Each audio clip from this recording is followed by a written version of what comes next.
السلام علیکم 10th class بیٹا ہم سورۃ الاحزاب پڑھ رہے ہیں۔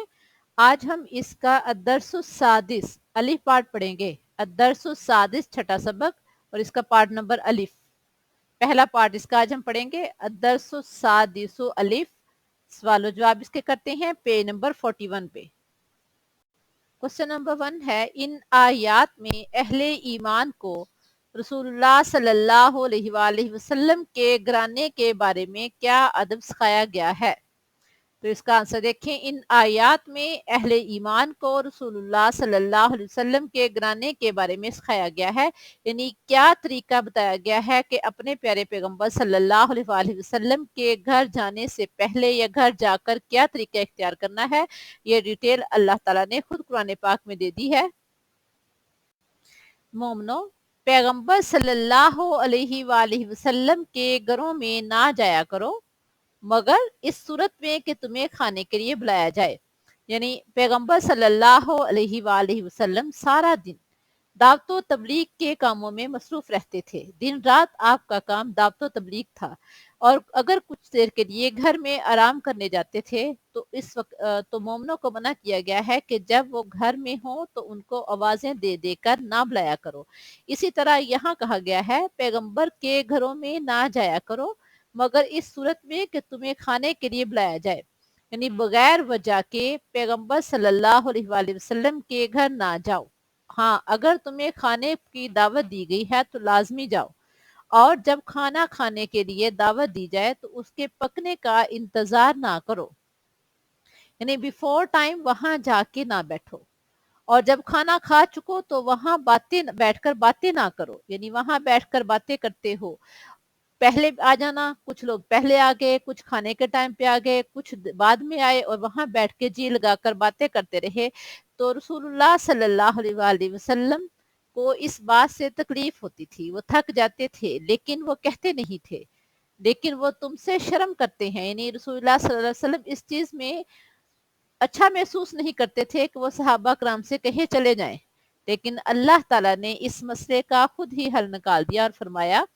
کہ بغیر وجہ کے پیغمبر صلی اللہ علیہ وآلہ وسلم کے گھر نہ جایا کرو، جب دعوت دی جائے تو ضرور جاؤ، کھانا پکنے سے پہلے نہ جاؤ، اور کھانا کھانے کے بعد وہاں جی لگا کر باتیں کرنے کے لیے نہ بیٹھو، جب کھانا تیار ہو جائے تب جاؤ، کھانا کھانے کے بعد وہاں سے اٹھ جاؤ،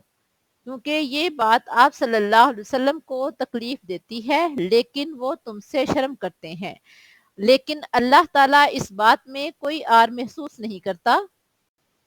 لیکن اللہ تعالیٰ حق بات کہنے سے نہیں شرماتا، جو حقیقت ہے اللہ تعالیٰ نے کہہ دی ہے، یعنی اپنے پیغمبر صلی اللہ علیہ وآلہ وسلم کو وقت سے پہلے آ کر اور کھانا کھانے کے بعد باتیں کرنے کے لیے بیٹھ کر تکلیف نہ دو،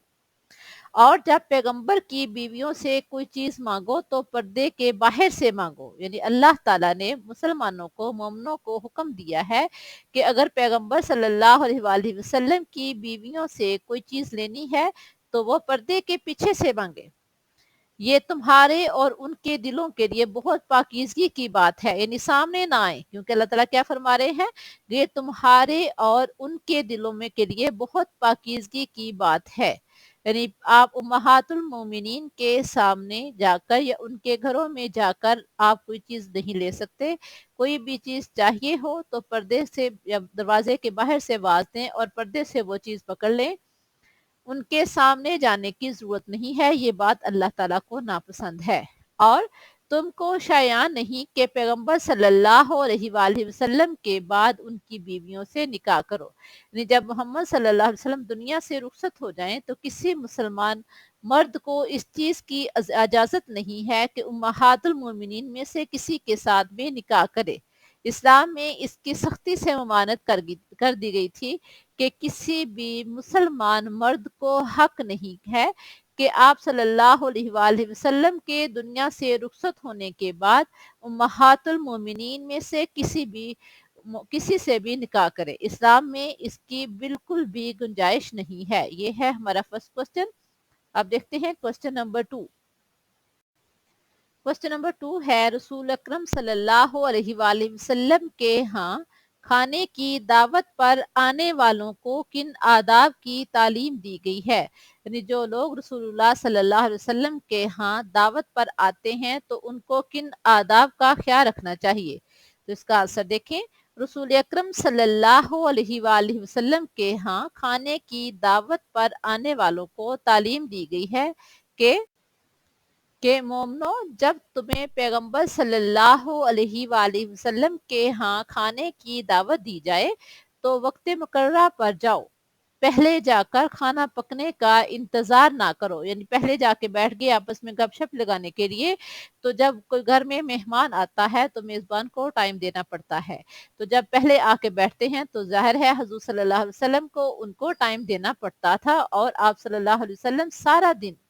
اور رات کو بھی اگر دور سے قافلے آتے تھے تو آپ ان کو بھی ٹائم دیتے تھے اور مسجد میں تعلیم دیتے تھے، اور اس طرح اگر گھر میں کوئی آ کر بیٹھ جائے تو اس کو بھی ٹائم دینا تھا۔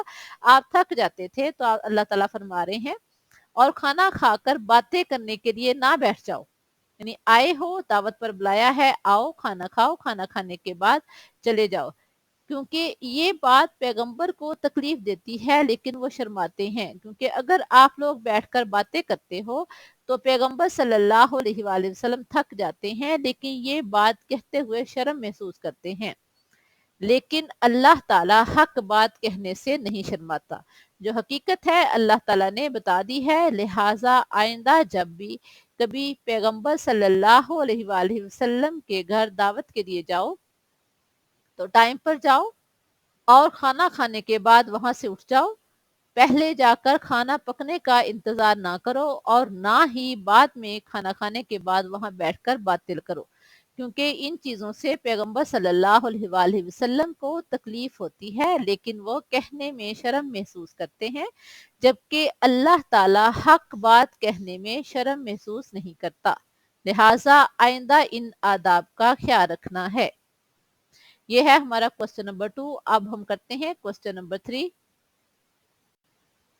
نبی اکرم صلی اللہ علیہ وآلہ وسلم پر درود و سلام کی کیا اہمیت ہے اور اس کے متعلق کیا حکم دیا گیا ہے؟ یہ ہے ہمارا کوسچن نمبر 3۔ تو اس کا آنسر دیکھیں، نبی اکرم صلی اللہ علیہ وآلہ وسلم پر درود و سلام کی بہت زیادہ اہمیت بیان کی گئی ہے، جیسا کہ ایک حدیث مبارکہ ہے، حضور صلی اللہ علیہ وآلہ وسلم نے فرمایا، من صلی علیہ مرتن، جس نے مجھ پر ایک دفعہ درود پاک بھیجا، فتح اللہ لہ باب من العافیہ، تو اللہ تعالیٰ اس کے لیے عافیت کا ایک دروازہ کھول دیتے ہیں۔ یعنی جس نے پیغمبر صلی اللہ علیہ وآلہ وسلم پر ایک دفعہ درود پاک بھیجا تو اللہ تعالیٰ اس کے لیے عافیت کا ایک دروازہ کھول دیتے ہیں۔ یہ تھی حدیث مبارکہ۔ آپ دیکھیں اس کے متعلق سورۃ الاحزاب کی آیت نمبر 56 میں اللہ تعالیٰ کیا فرما رہے ہیں؟ ہم سورۃ احزاب پڑھ رہے ہیں تو اس میں اللہ تعالیٰ پیارے پیغمبر صلی اللہ علیہ وآلہ وسلم پر درود و سلام بھیجنے کے بارے میں کیا فرما رہے ہیں؟ بے شک اللہ اور اس کے فرشتے محمد صلی اللہ علیہ وآلہ وسلم پر درود پاک بھیجتے ہیں۔ ان اللہ و ملائکتہ یصلون علی النبی، بے شک اللہ اور اس کے فرشتے محمد صلی اللہ علیہ وآلہ وسلم پر درود و سلام بھیجتے ہیں۔ یا ایھا الذین آمنو، اے اہل ایمان، صلو علیہ وسلموا تسلیما، تم بھی پیارے پیغمبر صلی اللہ علیہ وآلہ وسلم پر درود و سلام بھیجا کرو۔ یعنی درود و سلام بھیجنا ایسی عبادت ہے کہ جو خود اللہ تعالیٰ اور اس کے فرشتے بھیج رہے ہیں، پیغمبر صلی اللہ علیہ وآلہ وسلم پر درود و سلام بھیج رہے ہیں، تو اللہ تعالیٰ مومنوں کو بھی حکم دے رہے ہیں کہ مومنوں، تم بھی پیارے پیغمبر صلی اللہ علیہ وآلہ وسلم پر درود و سلام بھیجا کرو۔ آپ صلی اللہ علیہ وآلہ وسلم پر درود و سلام پڑھنے کی اسلام میں بہت زیادہ اہمیت ہے۔ جو دعا درود ابراہیمی پڑھے بغیر، درود و سلام پڑھے بغیر کی جائے تو وہ زمین و آسمان کے درمیان معلق رہتی ہے، اس لیے جب بھی اللہ تعالیٰ سے دعا مانگیں تو درود و سلام لازمی پڑھا کریں، اپنے پیارے پیغمبر صلی اللہ علیہ وسلم پر درود و سلام لازمی پڑھا کریں، کیونکہ یہ حکم ہمیں ہمارے اللہ تعالیٰ دے رہے ہیں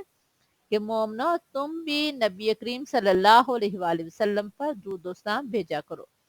یہ تھا بیٹے ہمارے 3 کوسچن. آپ نے یہ تینوں کوسچن بہت اچھی طرح سے یاد بھی کرنے ہیں اور ان کو آپ نے نوٹ بھی کرنا ہے. اب ہمارا 2 لیکچر رہتے ہیں انشاءاللہ. اس کے بعد ہم وہ 2 لیکچر کریں گے تو ہماری سورۃ الاحزاب ختم ہو جائے گی. اس کے بعد ہم سورۃ الممتحنہ کریں گے. اللہ حافظ.